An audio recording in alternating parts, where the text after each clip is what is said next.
A dirty stray dog collapsed in the middle of a crowded street. Dozens of people stepped around his dying body like he was nothing. Some stared, some laughed, but no one stopped. He was shaking, starving, and one of his legs was twisted like a broken branch.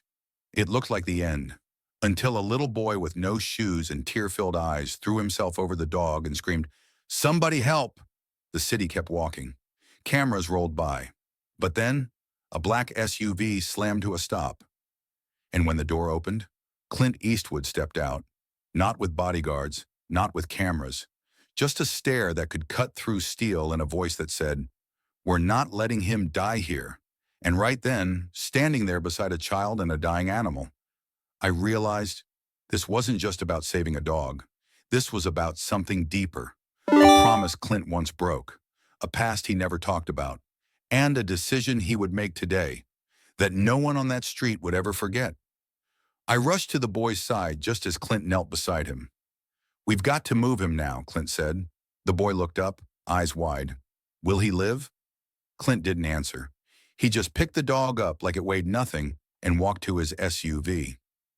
I opened the door. The boy jumped in too, refusing to let go of the dog's paw.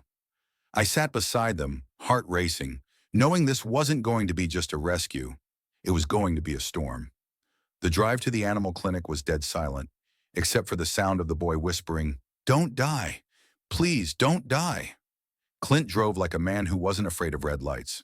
We flew past cars, through alleys, straight into the heart of the city. When we arrived, Clint carried the dog inside himself. "Emergency," he growled. No questions asked. The vet took him in right away. I sat with the boy in the waiting room.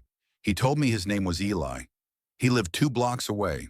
He fed strays with his own lunch every day. "That dog's name is Max," he whispered. "He used to follow me to school until someone kicked him. He stopped walking after that." That's when Clint came back. He sat down beside us, quieter now. "You know," he said slowly, "I used to have a dog like that. And then—" He told us a story, one he said he'd never shared publicly. A dog that saved him once when he was lost in the mountains shooting a film. "He kept me alive for 2 nights," Clint said, voice heavy, "but I had to leave him behind. The search crew wouldn't wait. I never went back." His eyes didn't water, but they burned with something else, guilt. "Maybe saving Max is the second chance I never thought I'd get," he said. The vet came out 2 hours later. "He's going to live," she said. "It's a miracle, but he's going to walk again too. He just needs time." Eli jumped up cheering. I swear even Clint smiled for real. Then something wild happened. Clint turned to me and said, "We're not stopping here. What if we opened a place, a real place, for stray dogs? Kids like Eli could help run it, give the forgotten ones a second chance." That's when I knew. We weren't just saving one life. We were building something that would save thousands. Clint didn't wait. That same week, we started construction on an old lot just outside the city. The place we built wasn't fancy. No marble floors, no big signs, no press coverage. Just a clean space with warm beds, running water, and open doors for every forgotten animal we could find. Clint named it the Second Chance. The name came from him, the spirit came from Eli. And I was there every day from the moment we broke ground to the first time we heard a rescued dog bark with life again. Eli came after school, same time every day, his backpack slung over one shoulder, always with snacks for the new arrivals. He walked between the cages like he was visiting friends. He knew their names before we could print their tags. "This one's Milo, she likes the red ball. And that guy, that's Rufus. He barks loud, but only because he's scared." Clint used to watch him quietly, hands in his pockets, his old eyes studying this kid like he was learning something new from him every day. One night a storm hit. Power went out. The streets flooded. We had 25 dogs inside, no heat, no lights, and the roads were too blocked for any of us to get home. Clint looked at me and said, "We stay." I nodded. Eli was already dragging blankets across the floor, making little beds for the shivering animals. We lit candles, gathered the dogs in the main room, and sat around like a weird little family. That night, Clint told us stories from his childhood, about the dog that followed him to school, the one that slept under his porch during the war years. He'd never told anyone, not in interviews, not in books. I think I've spent my life pretending to be tough, he said, but it was always the softest things that saved me. I looked around the room, muddy paws, sleepy eyes, the sound of Eli's soft humming as he held a tiny pup that couldn't stop shaking, and I realized this wasn't. The next morning, sunlight broke through like a promise, and something changed. We started getting letters. First one, then 10, then hundreds. People had heard whispers. A few photos made it online. Not of Clint, not of me, but of Eli, arms around a rescued dog, smiling like the world wasn't broken after all. The internet called him the boy who saved hope. Donations started pouring in. Volunteers came from nearby cities. Someone even painted a mural on the back wall. Eli, the dog Max, and a shadowy figure behind them both.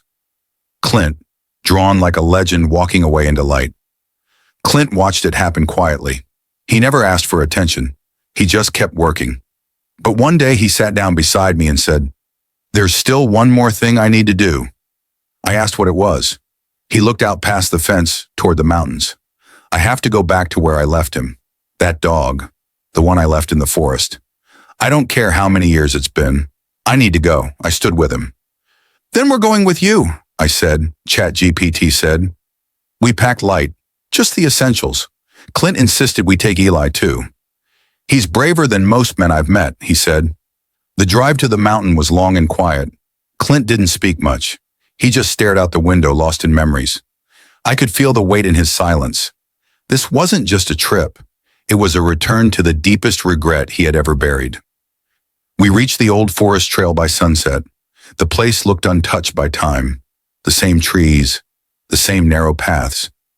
Clint stood at the edge of the trail and whispered, "This is where I left him."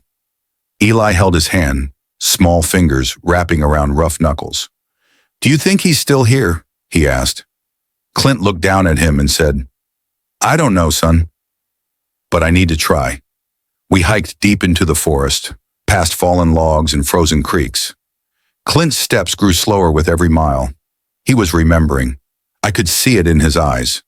Every corner of that mountain held a ghost. And then we found it. A small clearing, overgrown, silent. At the center, a rusted piece of chain still wrapped around a tree. Beside it, a broken collar. Clint dropped to his knees and didn't say a word. He just stared. For a long time. The forest was dead quiet. Eli stepped forward and placed his hand on Clint's shoulder. "I think he forgave you," he said. Clint finally spoke, voice raw. "I was young, scared. I thought I'd come back for him. But the movie ended. Life moved on, and I forgot." He pulled out something from his coat, a small photo, faded, a young Clint with the dog he once left behind. He placed it beside the tree, like an offering. "I'm sorry," he whispered. "I should have come sooner." Just then, something moved in the trees, a soft rustle. Eli turned his head. "Did you hear that?" We all froze. A shadow stepped into the clearing. Not a man, not a monster, a dog. Old, gray, thin, eyes cloudy but alert. He stared straight at Clint. Time seemed to stop. Clint's hands trembled. "No way, it can't be," he said.